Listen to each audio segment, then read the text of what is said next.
Well, James McCran, actually, um, James and I have been dialoguing about this visit since before COVID. We had it all set up, and then, of course, the world was changed, and we had to postpone, and then we thought, well, maybe the next, and then we had to postpone again. And so we were diligent. We kept after it, and were able to finally work it out for this summer. I had met James at Rutgers when he was doing his doctorate there. I was there doing a similar workshop many years ago, and we conversed, and that's the first time I met him.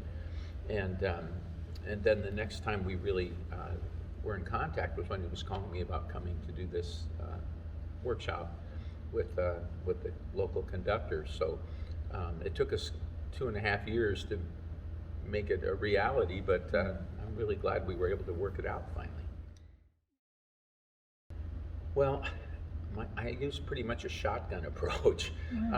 We really have covered almost every aspect that we can in 4 days of conducting, and including pedagogy and technique and history and theoretical knowledge, the idea of wind bands in history and how long we've been participating in the musical world, and a little bit about body mapping and Laban technique, and it goes on and on. I mean, I've been just kind of throwing everything I can think of at them.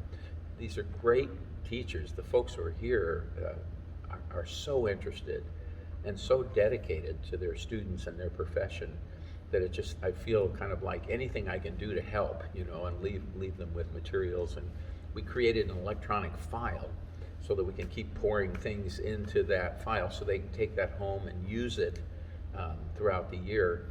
So food for thought forever. And it's actually the same material I use with my own students in their doctoral program, master's programs, and also my musicians that I work with.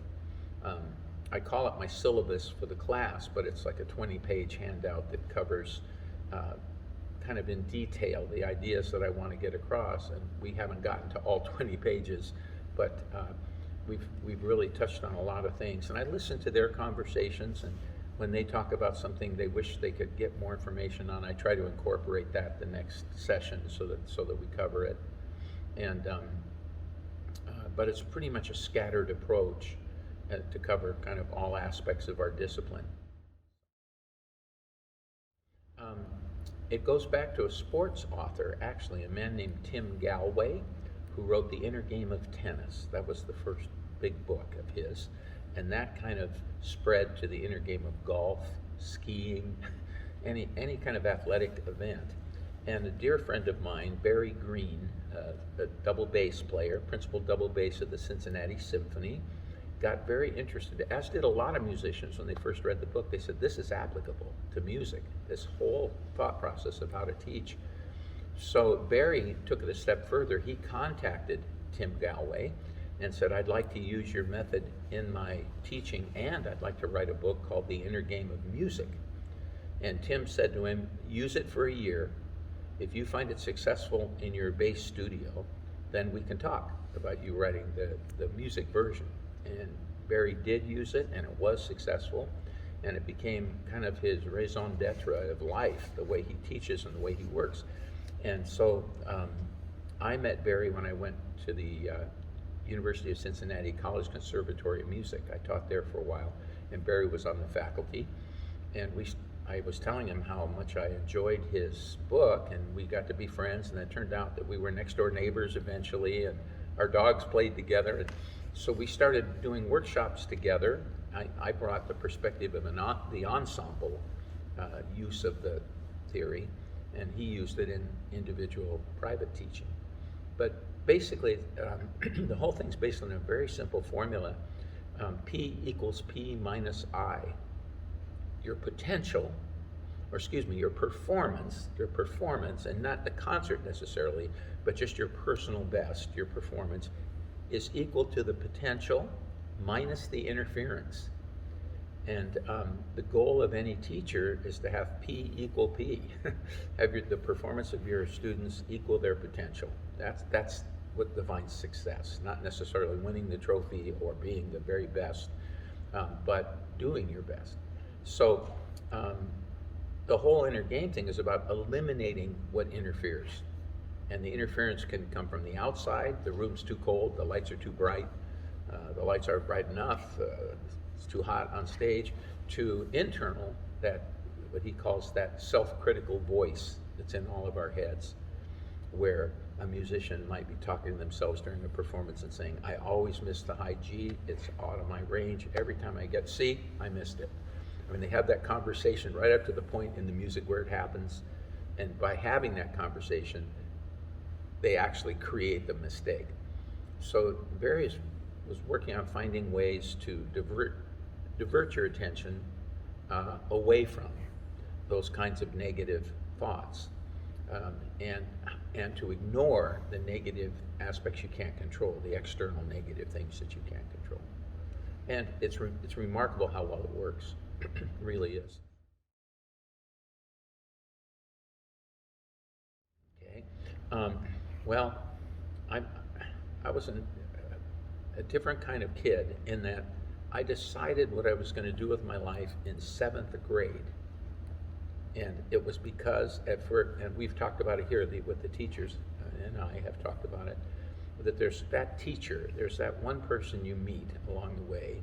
Everybody's got at least one who is such an advocate of what they're doing, so passionate about what they're doing, and they inspire you, to think about it. And so I met that teacher in 7th grade in junior high school, and he became quite a mentor for me. The students ask me today who were my mentors, and Chuck Yates was this man who was the junior high band director, and I met him, and he really inspired me. So he was the first person to put me on the podium and give me a baton and have me conduct. And in 9th grade, I was the student conductor, and I got to conduct the band on Song of Victory by Henry Purcell. I'll never forget it.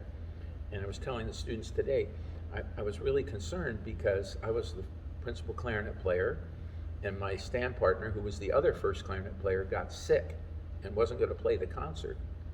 So I thought, well, there goes my chance to conduct, because I've got to play. Somebody's got to play the first part. And Charles Yates got his clarinet out, and he played clarinet for me so I could conduct. That's the kind of person he was. He later became my high school band director, because he moved to another part of the city in San Diego, and actually in the county. And he and I convinced my mother that she should sell her house. I should move to that county so I could go to that school. It really happened. And so she did, and I got to work with him another 2 years. Then he got taken away to go to Cal State Long Beach as the assistant, where I went to college. So he ended up being my junior high school, and college conductor. Created opportunities for me all the way. So I think it was really his influence that really got me going and then kept me going. And he in turn introduced me to the other major influence in my life, who was Robert Reynolds, who had his first college job where I went to school, finished his career at the University of Michigan after several wonderful years, and then taught at USC. In his retirement, took on the wind ensemble program there, and we've been lifelong friends. So it's those two primarily, plus one other wind band conductor, a man named Frederick Fennell, who has big New York connections, because he founded the Eastman Wind Ensemble in 1952 and became probably one of the major wind band conductors of the century. And I got to work with him quite a bit too. So those three, really, all at different times in my career, but all very helpful in terms of keeping me on track.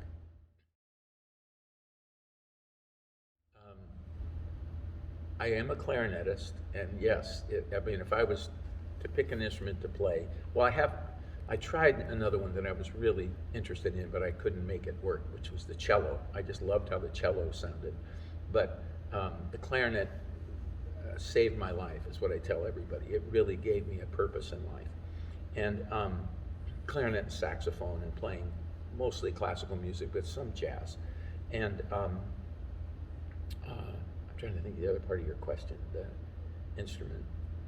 And your favorite type of music? Oh, favorite type of music, whatever I'm working on. If what I'm working on isn't my favorite, something's wrong. So whatever I'm conducting at the time, I've got to be so passionately driven to be doing that.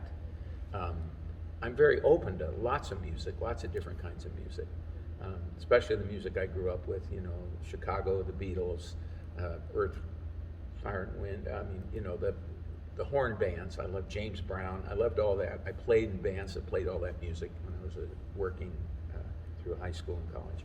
But and I'm pretty diverse and multicultural. I love multicultural music and Lady Smith, Black Mambaza, Paul Simon. I mean, there's all sorts. Joni Mitchell. There's all sorts of influences that float through. Billy Joel.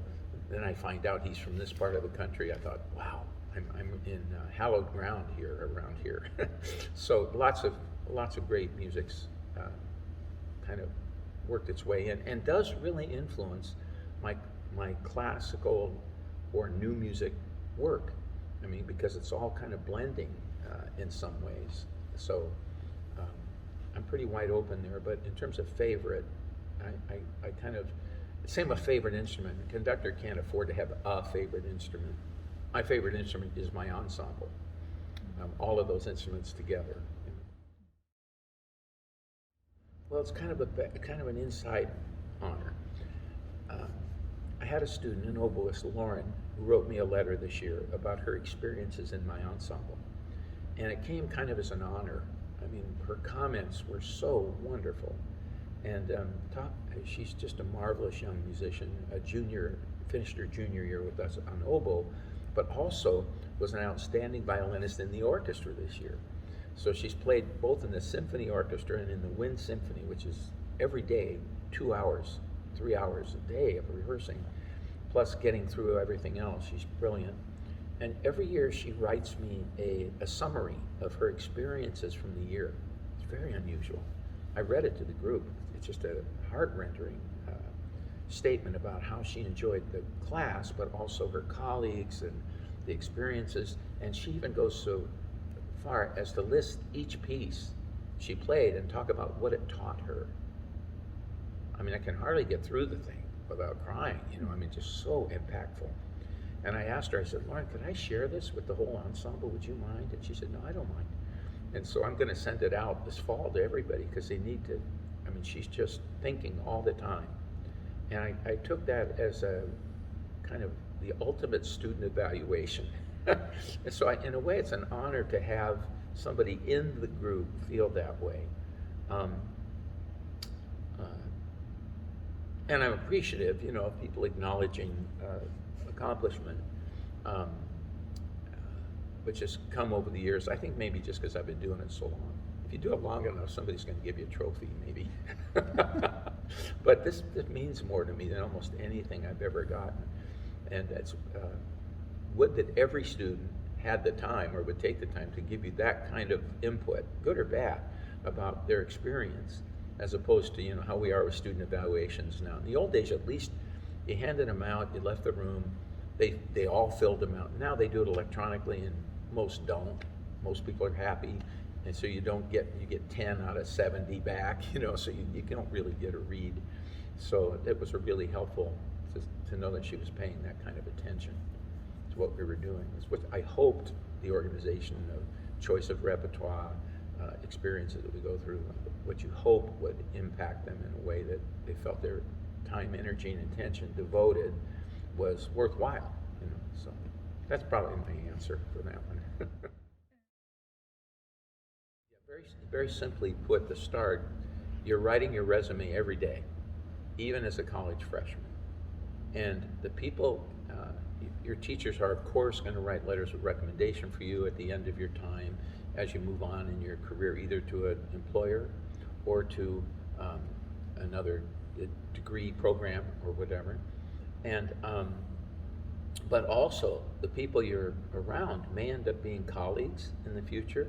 They may go into the job force or the job market and the workforce sooner than you do. They could even be on the committee that hires you.